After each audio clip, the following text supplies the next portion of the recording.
Bonjour tout le monde, bienvenue sur ma chaîne, la chaîne de Super Beyond 10 pour la vidéo test de ce Resident Evil Révélation.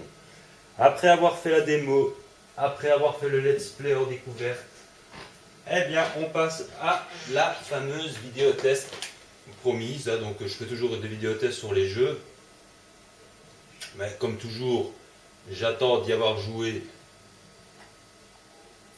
pour faire un avis personnel. Et ce serait un peu con de donner un avis sur un jeu qu'on ne connaît pas ou qu'on connaît mal. Ce qui peut arriver sur certains sites professionnels. Donc attendez, parce que là c'est pour accéder au menu. Donc voilà, on avait fait ensemble, pour ceux qui ont suivi ma chaîne, le let's play en normal que j'ai terminé au rang A, je crois, et où j'ai débloqué 20 zones, je crois, dans le mode commando. J'ai débloqué 2 armes pour le mode campagne et un mode costume, un costume alternatif, pardon, qui est seulement, exclusivement sur le mode commando. Alors ce jeu, qui était sorti donc sur une 3DS, une mini console à l'époque, a été donc porté sur la PS3. Alors première question, est-ce que c'était nécessaire? Oui, tout simplement parce que ça fait partie des meilleurs Resident Evil. Je trouve que ça aurait été très dommage que ce Resident Evil ne reste que sur une Nintendo portable, où beaucoup de gens seraient passés à côté, ne le connaîtraient pas.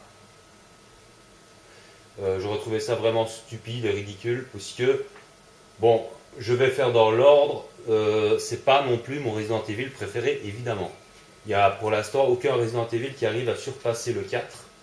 Le 4 reste mon préféré, il n'y a rien à faire, que ce soit par son atmosphère, son ambiance, par le fait que j'ai découvert les Resident Evil en commençant par le 4. Alors il y a peut-être de la nostalgie qui joue aussi sur mon avis à ce niveau-là.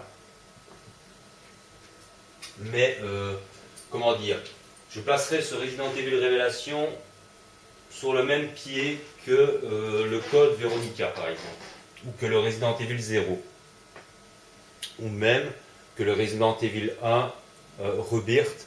Mais attention, ici je mets un petit bémol, pas en découverte, je dirais, parce que bon, j'ai fait le Resident Evil 1 bien avant, il y a quelques années, donc je le connais, donc par rapport à ça, il m'avait un peu déçu parce qu'il y avait des temps morts, il y avait des choses qui étaient assez déplaisantes avec les Shia qui étaient plus coriaces que les Hunters, par exemple. Je trouvais ça un peu con. Mais évidemment, ne sautez pas au plafond en vous disant quoi, ce Resident Evil Révélation meilleur que le 1, c'est pas possible. Non, j'ai pas dit ça non plus. Pour les nostalgiques du 1, tout ça, le 1 a une atmosphère très particulière et en découverte, évidemment. Ça reste un best, vraiment, comme le Resident Evil 0 d'ailleurs, qui pour moi, j'ai adoré le Resident Evil 0.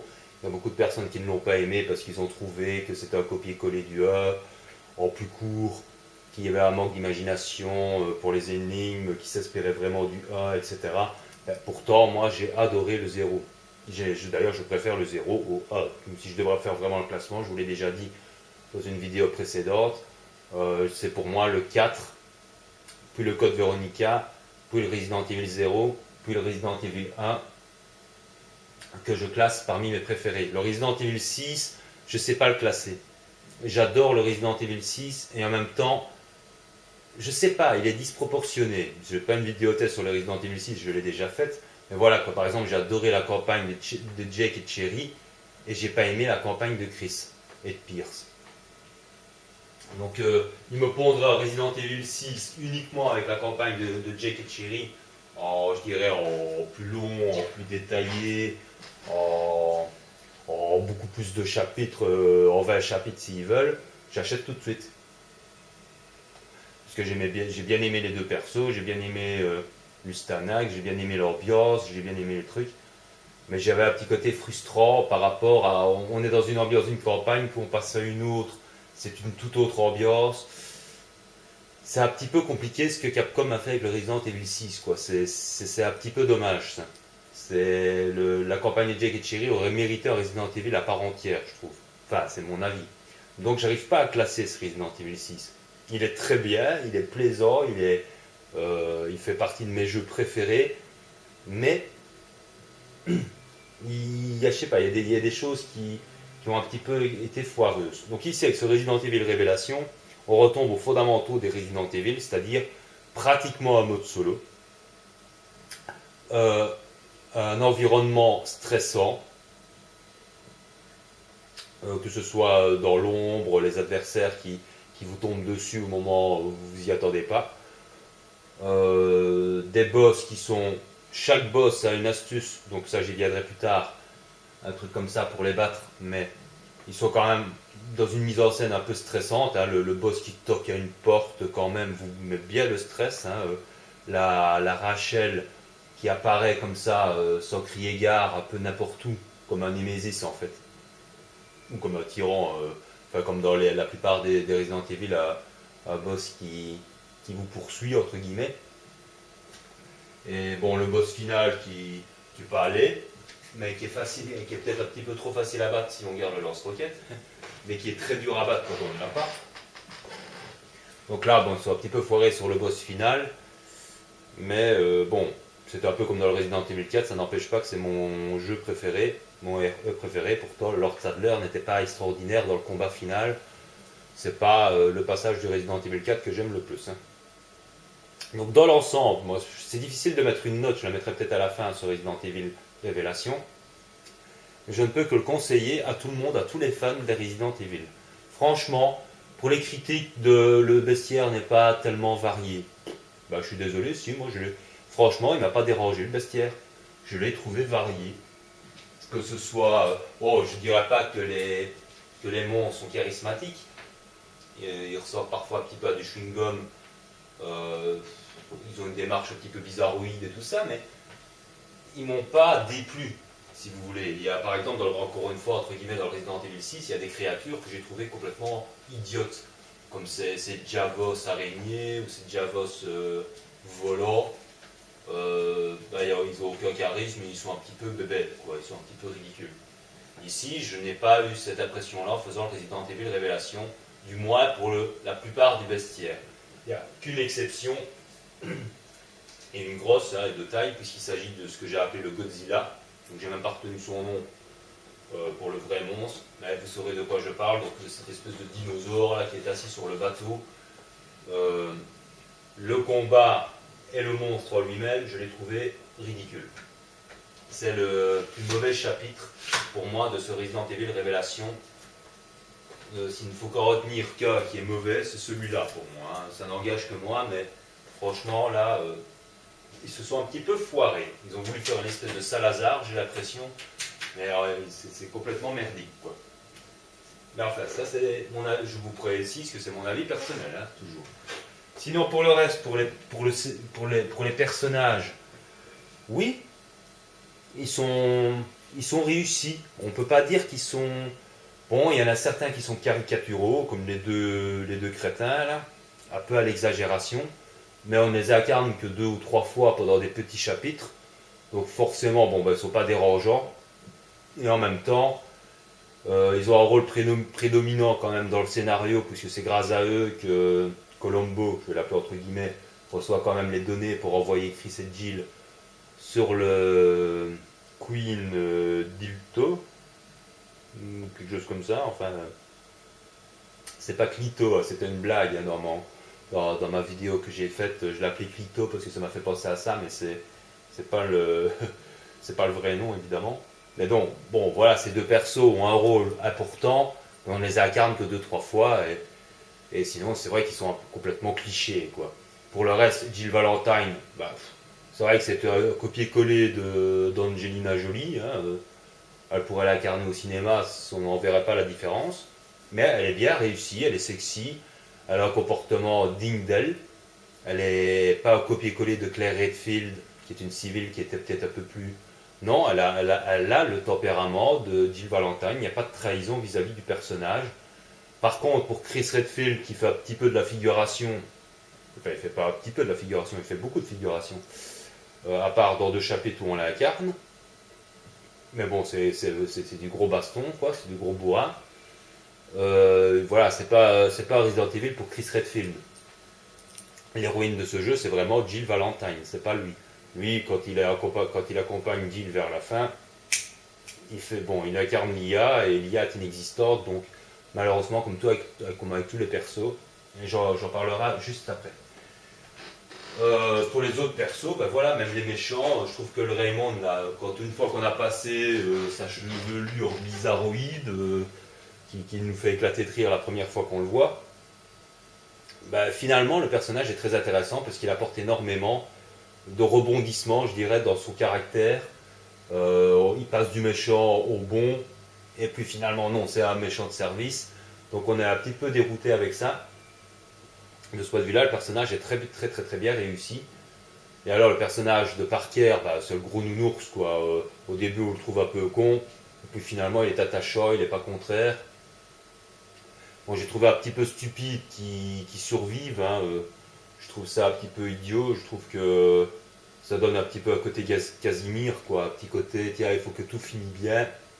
Euh, Ce brave type a survécu, et puis voilà quoi. Bon, ça j'ai trouvé ça un petit peu dommage.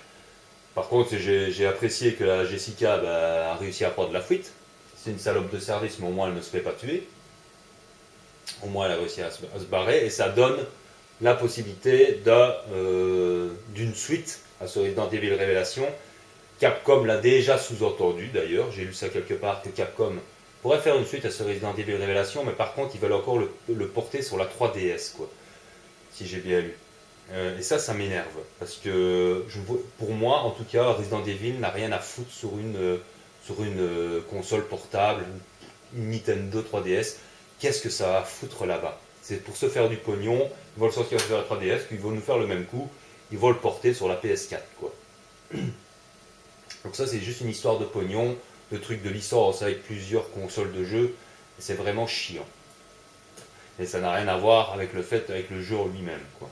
Donc on verra bien. En attendant, voilà, le scénario, sans être extraordinaire non plus, bah, nous tient quand même en haleine. On a quand même envie de savoir qui est Beltro, quel est le rôle de Colombo, qui est le traître dans l'histoire. Il y a une taupe au BSA. Est-ce que la Jessica va se faire tuer ou pas, etc., etc. Est-ce que le Raymond, lui, est complètement déroutant. Donc c'est vrai que Parker, lui, bon, bah, c'est le plus simple. Ça aurait été un traître, ça aurait été une très grosse surprise, quoi, éventuellement. Mais non, c'est un brave type. Et quant à Jill et Chris, comme je l'ai déjà dit, les personnages ne sont pas trahis, n'ont pas un comportement bizarroïde par rapport à leur personnalité de l'histoire des Resident Evil. Donc voilà, quelque part, moi j'ai bien aimé le scénario. Je ne l'ai pas lu, comme dirait Bis, j'ai pas lu tous les documents. Donc je ne peux pas trop être pointilleux sur le scénario, parce que c'est vrai que je ne les ai pas lus. Et là, c'est un petit peu dommage parce que quand on a fini le jeu, bon, on n'a pas les cinématiques, mais ça c'est normal parce qu'il y en a tellement des cinématiques que là on a un film. Hein. S'ils nous mettent les cinématiques à regarder, c'est carrément un film qu'on a là. On en a pour 1 heure de film. Hein. Mais c'est un peu dommage que pour les documents, il n'y a pas d'endroit où on peut les lire. Quand on a fini une partie, il n'y a pas un petit côté, tiens, dans les bonus, où on pourrait tranquillement lire les documents, et ça c'est un peu dommage. C'est une petite critique que je fais sur sur la page d'entrée, sur la sauvegarde en elle-même. Ça c'est un peu con. Donc du coup, vous devez obligatoirement lire les documents quand vous jouez pour pouvoir comprendre vraiment le fond total du scénario. Et il y en a beaucoup qui se foutent un petit peu des scénarios des Resident Evil. Il y en a maintenant, avec la génération de maintenant, il y en a beaucoup que je dois jouer au Resident Evil 6 uniquement pour faire du pop boom, pour jouer en duo, en cops, et qui se foutent pas mal de trouver les emblèmes, les documents, l'histoire, ils s'en branlent. Ils veulent juste tuer du zombie ou tuer du diablos, quoi. Et ça, c'est un bon point sur Resident Evil Révélation, c'est qu'ils sont revenus à un mode quasiment solo. Alors oui, la critique pourrait être, ben oui, mais alors pourquoi mettre une IA? Pourquoi mettre un partenaire? Puisque elle est complètement inexistante et elle ne sert strictement à rien. À part parfois pour vous donner une astuce, pour vous dire c'est pas par là, ou je sais pas moi, ou vous donnez une petite grenade, ou quoi, ou un truc quoi à la con, ou comme Chris, quand on est dans l'eau, ben, au moins on n'a qu'à le suivre, il sait où il va. Donc, mais en dehors de ça, il est complètement dans les combats, l'IA ne vous sert strictement à rien. Mais bon, ça, disons que c'est pas, voilà, c'est des partenaires parce qu'on passe d'un personnage à l'autre. On incarne différents personnages et ça, c'est quelque chose que j'ai vraiment apprécié dans ce Resident Evil, c'est de ne pas toujours incarner le même personnage. Alors parfois, c'est un peu déroutant par l'armement qu'on a parce que l'armement est différent. Hein, on n'a pas toujours les mêmes armes, donc ça peut parfois être un petit peu déroutant. Parce que pour finir, on ne sait plus ce qu'on a comme munitions, comme armes, et il faut faire attention, quoi. Mais en dehors de ça, pour moi, voilà, ça a été fait à partenaire pour ça, pour changer pour incarner des différents personnages, quoi. Et voilà, le panel est assez large, donc on ne va pas s'en plaindre. Bon, voilà, on ne va pas s'attarder sur l'IA, elle n'existe pas. Et puis voilà, quoi. On va s'arrêter là pour l'IA. Que dire d'autre?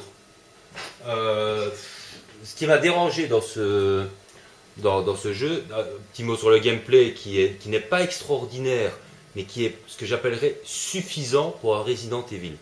Le fait de pouvoir tirer, recharger, se déplacer en même temps, ben voilà, et de faire des esquives, même si les esquives sont quand même parfois aléatoires. Ça, c'est la plus grosse critique que je fais sur ce jeu, c'est que les esquives sont beaucoup trop aléatoires. Elles marchent une fois sur deux. Donc ça, ils auraient pu faire un effort à ce niveau-là. Mais sinon, sur le gameplay, rien à dire. Ah oui, d'accord, j'ai pas encore tout le monde, moi. Il y a encore des personnages que je dois débloquer, des dieux. Pour me mettre un petit peu autre chose sur l'écran hein, pendant que je vous parle. Donc,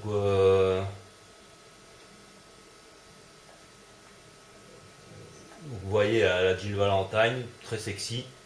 Premier costume, il y en a d'autres qu'il faut débloquer dans le mode commando, mais j'ai pas encore joué au mode commando, donc je peux pas vous en parler. Et apparemment, d'après ce qu'on m'a dit, ça se passe sur des maps connues, où on a un chrono et on doit arriver à la fin. C'est un peu comme dans le code Veronica, et on a un boss à la fin, et ça permettra de débloquer des costumes. Et je me demande si je crois qu'on peut donc jouer à deux via le PC dans le mode commando.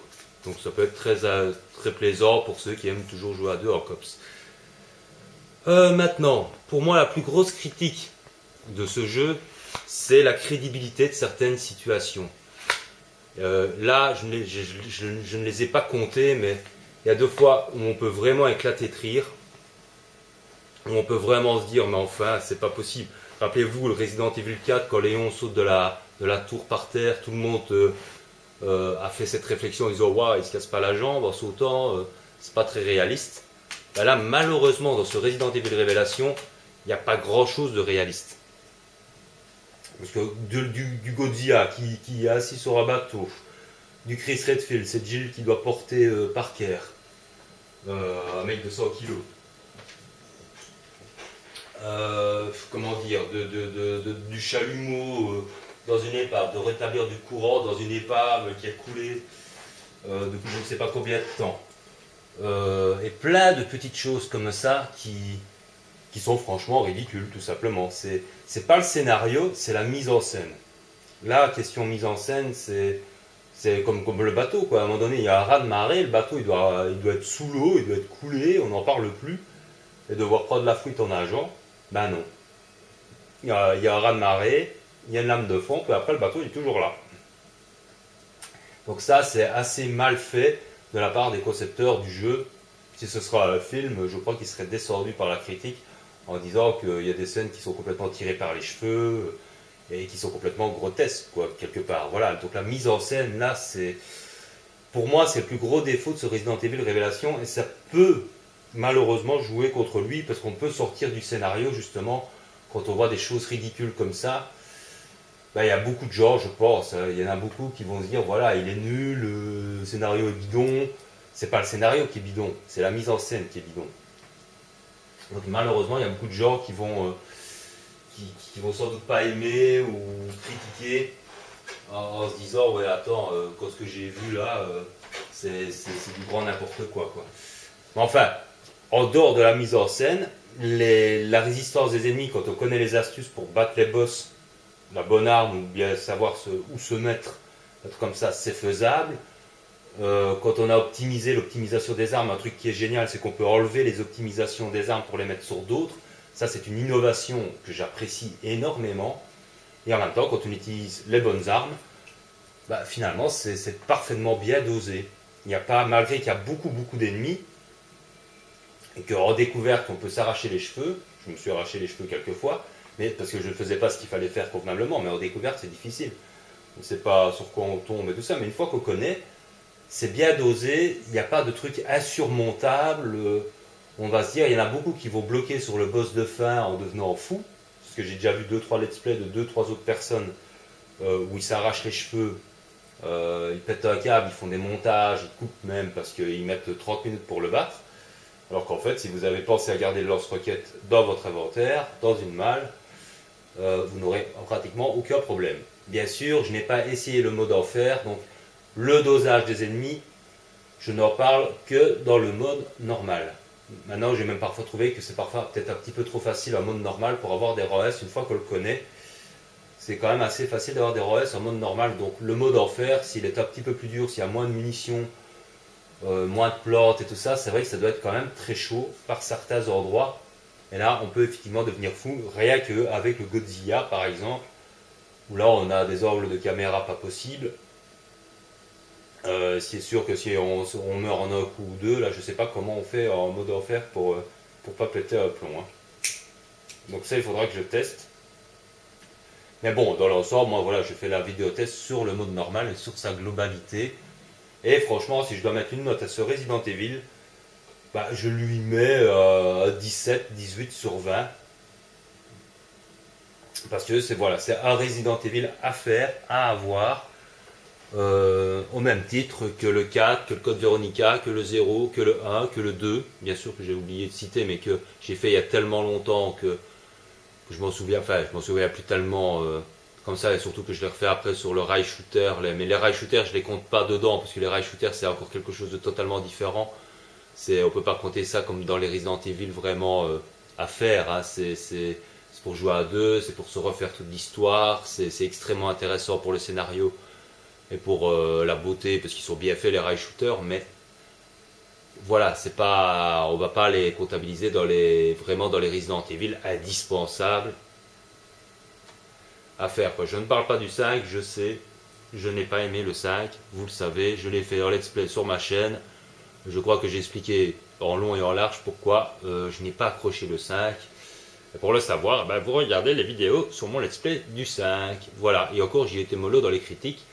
J'ai critiqué ce qui était, voilà, au moment de jouer, je passe pas mon temps à le critiquer tout le long du let's play, je vous rassure, il y a des bonnes choses dans le Resident Evil 5, mais non, c'est un jeu d'action à 100%, pour moi c'est pas un Resident Evil le 5, il n'y a rien à faire. Et le scénario de la mort de Wesker, j'ai trouvé mal fait, j'ai trouvé ça bidon, cliché de film américain, enfin bref.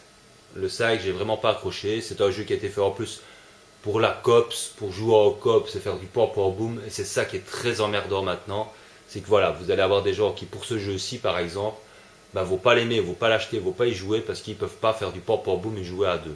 Ça c'est sûr et certain. Hein. Il y en a plein des petits jeunes, des trucs comme ça qui maintenant ils adorent les jeux de guerre. Donc du fait que c'est pas linéaire, parce que ça c'est aussi un très bon point de ce Resident Evil Révélation, c'est qu'on n'a pas un petit point blanc qui vous dit où il faut aller. Vous devez chercher votre chemin et faire preuve d'avoir de la mémoire, hein. Ça m'a joué des tours pendant le let's play, ce qui a fait rire d'ailleurs quelques-uns en regardant me perdre de temps en temps, parce que comme je le fais en live, je ne fais pas de coupure non plus, donc une fois qu'on le connaît ça va, mais c'est ça qui est bien, il n'est pas linéaire, c'est pas un Resident Evil 5, c'est pas un Resident Evil 6 quoi. Et malheureusement avec la génération d'aujourd'hui, il faut tout leur dire, il faut tout faire à leur place, parce que sinon même dans les menus ils s'y retrouvent pas. Ils n'ont pas de cerveau pour regarder, machin. Malheureusement, il y en aura beaucoup qui critiqueront ce Resident Evil Révélation parce qu'ils devront réfléchir par eux-mêmes. Mais moi, en tout cas, en tant que fan de Resident Evil, Je ne peux que vous conseiller ce jeu. Ce sera le mot de la fin parce que je suis à 24 minutes. J'ai mis sur ma caméra sur un niveau supérieur pour l'image. Donc pour moi, un bon 18 sur 20 sur ce jeu à avoir absolument. Et je vous dis rendez-vous très bientôt sur ma chaîne pour de nouvelles aventures. Portez-vous bien, prenez soin de vous et de ceux que vous aimez. Ciao ciao. Et n'hésitez pas à laisser des petits j'aime et des commentaires aussi sur mon let's play et sur le jeu. Ciao ciao. À best. Vraiment, comme le Resident Evil 0 d'ailleurs, qui pour moi j'ai adoré le Resident Evil 0. Il y a beaucoup de personnes qui ne l'ont pas aimé parce qu'ils ont trouvé que c'était un copier-coller du 1 en plus court, qu'il y avait un manque d'imagination pour les énigmes, qui s'inspirait vraiment du 1, etc. Pourtant, moi j'ai adoré le 0. D'ailleurs, je préfère le 0 au 1. Si je devrais faire vraiment le classement, je vous l'ai déjà dit dans une vidéo précédente, c'est pour moi le 4, puis le Code Veronica, puis le Resident Evil 0, puis le Resident Evil 1, que je classe parmi mes préférés. Le Resident Evil 6, je ne sais pas le classer. J'adore le Resident Evil 6 et en même temps, je ne sais pas, il est disproportionné. Je n'ai pas une vidéo test sur le Resident Evil 6, je l'ai déjà faite. Mais voilà, par exemple, j'ai adoré la campagne. Je trouve que ça aurait été très dommage que ce Resident Evil ne reste que sur une Nintendo portable, où beaucoup de gens seraient passés à côté, ne le connaîtraient pas. Je retrouvais ça vraiment stupide et ridicule, puisque, bon, je vais faire dans l'ordre, c'est pas non plus mon Resident Evil préféré, évidemment. Il n'y a pour l'instant aucun Resident Evil qui arrive à surpasser le 4. Le 4 reste mon préféré, il n'y a rien à faire, que ce soit par son atmosphère, son ambiance, par le fait que j'ai découvert les Resident Evil en commençant par le 4, alors il y a peut-être de la nostalgie qui joue aussi sur mon avis à ce niveau-là. Mais, comment dire, je placerai ce Resident Evil Révélation sur le même pied que ma chaîne, le let's play en normal, que j'ai terminé au rang A, je crois, et où j'ai débloqué 20 zones, je crois, dans le mode commando. J'ai débloqué 2 armes pour le mode campagne et un mode costume, un costume alternatif, pardon, qui est exclusivement sur le mode commando. Alors ce jeu, qui était sorti donc sur une 3DS, une mini console à l'époque, a été donc porté sur la PS3. Alors première question, est-ce que c'était nécessaire? Oui, tout simplement parce que ça fait partie des meilleurs Resident Evil. Bonjour tout le monde, bienvenue sur ma chaîne, la chaîne de Super Beyond 10, pour la vidéo test de ce Resident Evil Révélation. Après avoir fait la démo, après avoir fait le let's play en découverte, eh bien on passe à la fameuse vidéo test promise. Donc je fais toujours des vidéos tests sur les jeux, mais comme toujours, j'attends d'y avoir joué pour faire un avis personnel. Et ce serait un peu con de donner un avis sur un jeu qu'on ne connaît pas ou qu'on connaît mal, ce qui peut arriver sur certains sites professionnels. Donc attendez, parce que là c'est pour accéder au menu. Donc voilà, on avait fait ensemble, pour ceux qui ont suivi, le Code Veronica par exemple, ou que le Resident Evil 0, ou même que le Resident Evil 1 Rebirth.